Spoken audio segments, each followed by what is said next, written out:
Today,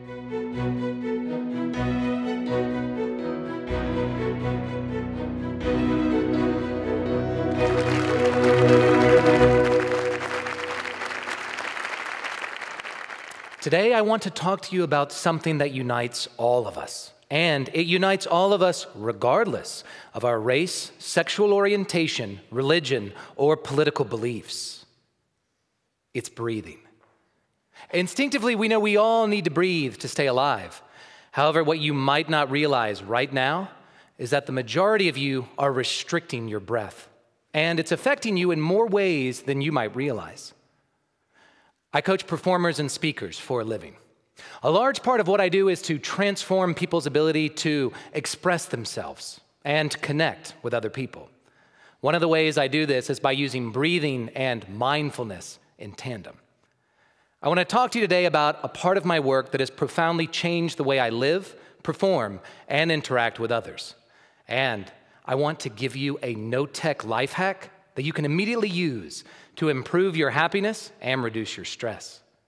But before we continue, I want you to do an audit of your body and how you're breathing. What you're looking for are the parts of your body that you can feel moving when you inhale or when you exhale. Now, some possibilities include movement in your shoulders, your chest, your beautiful belly, or your lower back ribs. Now, you know you're breathing because you can feel your body moving. Also, you know you're breathing because you're alive. However, the way in which you're breathing is either right now leading you towards anxiety or towards happiness. So our bodies are designed to breathe without our conscious control, and yet we also have the ability to manipulate our breathing. When we try to take a breath by inhaling, we often employ muscles that are really counterproductive in regards to finding a full, deep breath. In fact, let's take a look at how the body wants to breathe. Looking at this 3D animation by Jessica Wolf, notice how the diaphragm contracts downward, and all 12 pairs of ribs want to expand outward and upward. In fact, it's when we restrict the movement of the ribs that our breathing becomes limited. On the video now, you can see abdominal muscles and side muscles that are attached to the ribs. You can also see back muscles and neck muscles that are connected to the ribs too. It's when muscles like these tighten that they grab hold of the ribs and restrict them from moving. So why is breathing important? Well, we use breathing to bring in oxygen and to expel carbon dioxide. I'm guessing you already knew that. Our breathing also affects our emotions, is what we found. A study at the University of Quebec and the University of Louvain analyzed how different emotional states have different breathing patterns in the body. They found that if someone performs the breathing pattern associated with an emotion for an extended period of time, they will feel that emotion.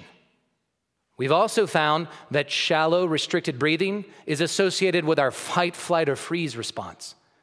It's also associated with high blood pressure, stress, anxiety, and a shortened lifespan. In contrast, we found that our full, deep breathing is associated with increased levels of mindfulness and improved moods. It's also associated with lower levels of stress, anxiety, depression, and blood pressure. So our breathing can affect our emotions, our ability to be mindful, and our health. Deep breathing, in particular, can make us calmer, more aware, and can potentially help us live longer, healthier lives. I mean, looking at this, why aren't we all walking around finding full breaths? Well, that's what I wanted to know. I got really curious about what makes us restrict our full, deep breathing. So I created a study. I took 32 people, all college students aged 18 through 22. I taught them how to find full, deep breaths and how to notice when their breathing became restricted. And over the course of 1 week, they were told to notice when their breathing became restricted and to record 2 things down in a journal. 1, what was happening that made them restrict their breathing? And 2, the thoughts they were thinking in those moments.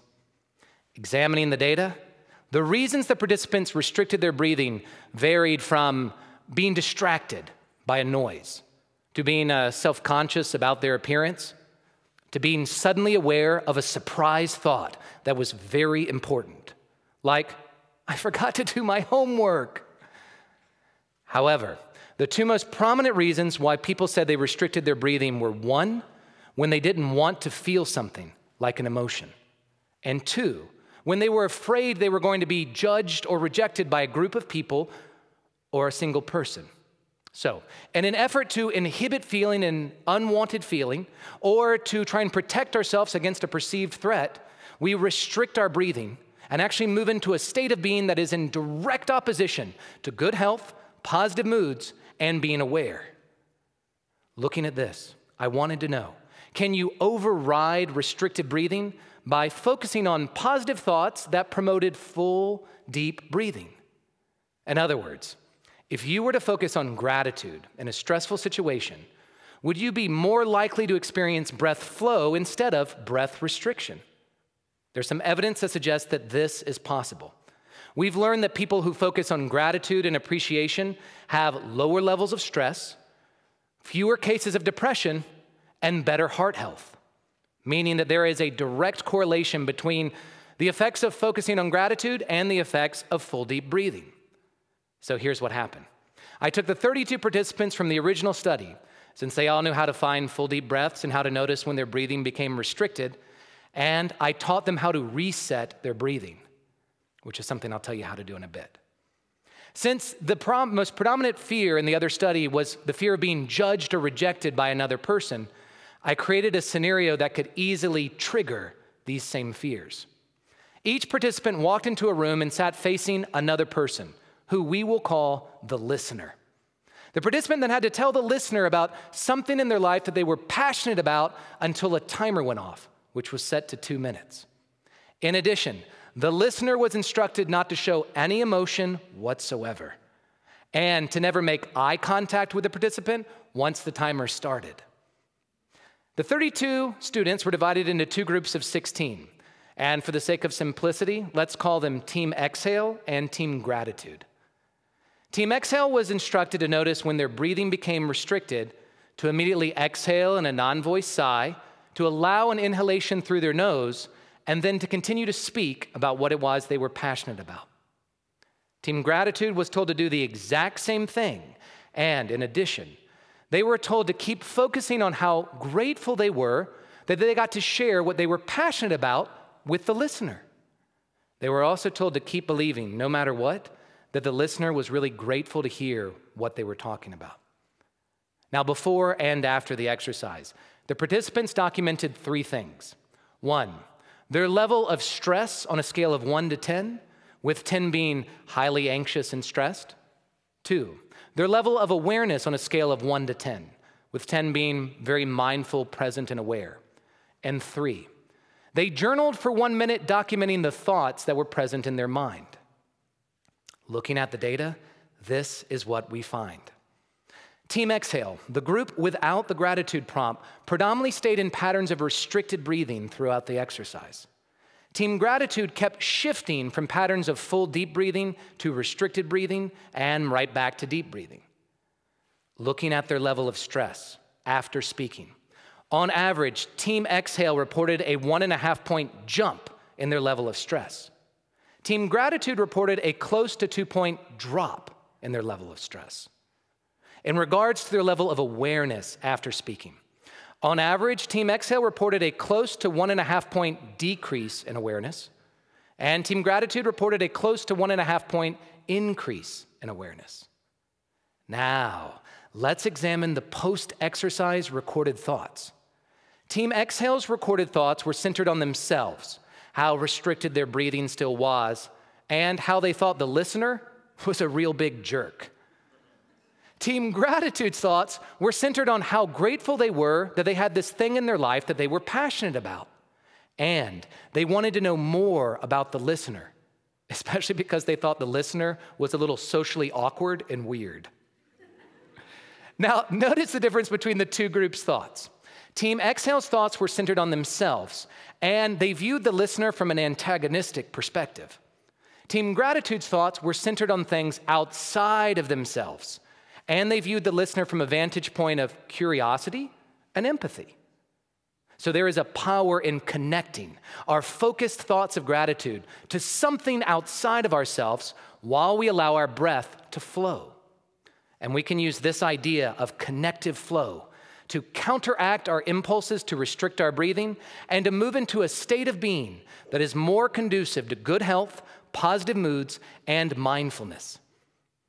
This idea, connective flow, is the no-tech life hack I want to give you.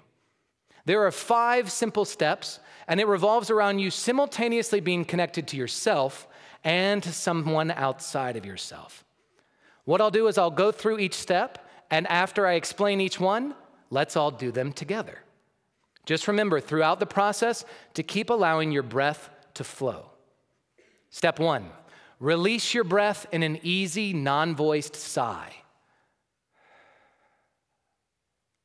It's easy. Now, if you add force or you try to make it quicker, what you'll do is you'll actually thwart the hack and actually go right back into restricted breathing. Again, it's an easy, relaxed, non-voiced sigh. 2, allow an inhalation through your nose. Now, 2 of the ways you can go about this. 1 is you can close your lips. 2, you can place the front of your tongue on the bumpy ridge right behind the front part of your teeth. The second way is actually my favorite way. So now, notice I'm not saying take a breath. What I want you to do is to allow your bodies to inhale in the way it instinctively knows how to inhale. Let's try that right now. A sigh of relief and an inhalation through the nose. Now, as I go through the next steps, I invite you to keep using this sigh of relief and inhaling through the nose. Step 3, relax your body. And let's do this while I talk about it. This includes releasing your shoulders and letting them drop, allowing the back of your neck to lengthen, allowing your beautiful, lovely belly to relax, and allowing your lower back ribs to expand. Now, by releasing these muscles, we are encouraging the movement of breath to drop deeper down into our pelvis, our belly, and our lower back ribs. 4, connect to someone outside of yourself and focus on how grateful you are for them. And if you want to, you can do this right now while I continue to talk about it. Now, the important thing is to connect to someone that is physically near you. However, you could also connect to an animal or a plant or an inanimate object. The important thing is that you are focusing on something outside of yourself or someone outside of yourself and connecting to your gratitude. Step 5, repeat the process until you feel a shift. So those are the 5 steps to connective flow. Now, when I tell some people about connective flow, some people can say, oh, that wouldn't work for me. My life is pretty crappy. You wouldn't understand. Well, statements like this really resonate with me. And I'd like to tell you a personal story of how breath flow and gratitude liberated me from a very challenging period of my life. Almost 11 years ago, I was sitting in my car at 3 a.m. in the morning, pounding my fist into the steering wheel. I had just left a casino. My bank account was overdrawn.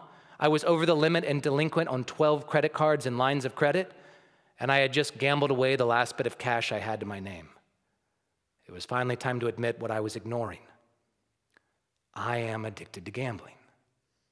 The first 4 months of recovery in particular, my mind would drift, and I would imagine I was sitting at a green felted poker table with playing cards and a stack of chips in front of me. In my mind, I would bet lots of money, see myself winning the hand, and then rake in all the chips I had won. As the dopamine high of these daydreams faded, a wave of negative thoughts would enter my mind and tell me things like, no one can ever love you for what you've done.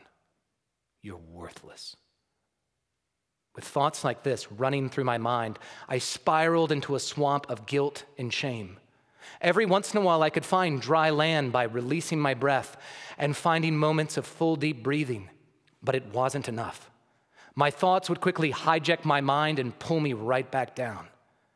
It wasn't until I was teaching acting one summer at a performing arts camp for high school students that something shifted. I was surrounded by friends who knew about my addiction and who still loved and accepted me for who I am. I was so grateful to have friends like this in my life. And even more importantly, I saw that I was making an active contribution to all the high school students that were at this camp. This camp was giving students from all over the United States an opportunity to be around other people who loved the arts as much as they did. And in an environment of support, encouragement, and appreciation, they blossomed, gaining a lot of confidence and a lot of positive self-esteem. Throughout the camp, I was so grateful to be here, to be surrounded by my friends, and to be teaching these students.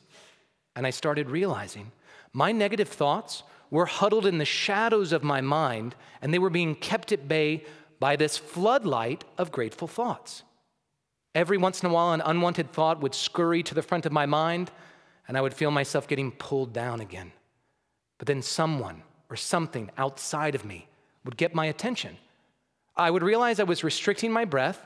I would immediately exhale, find this gratitude-infused state of connective flow, and then I would get back into action and continue to make a difference. Now today, I'd like to tell you that my addiction is cured and that I feel gratitude 24/7. But that's not the case. That wouldn't exactly be being human. However, I can proudly tell you that it has been 10 years, 11 months, and 28 days since I last gambled.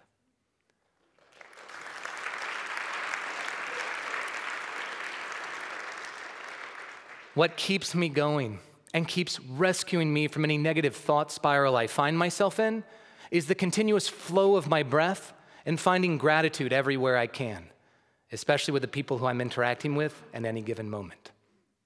In closing, I invite you to try using Connective Flow, especially in moments of stress or negativity. And I ask that you share this technique with others, especially because there are a lot of people out there who are suffering. The world itself seems to be in a state of fight, flight, or freeze right now. And we're all in need of an exhale, followed by a deep inhale that reminds us that we're all human. We all have feelings. And sometimes the most powerful way to share gratitude with someone is to listen and to let them know that they've been heard. Thank you for being such a lovely audience. Thank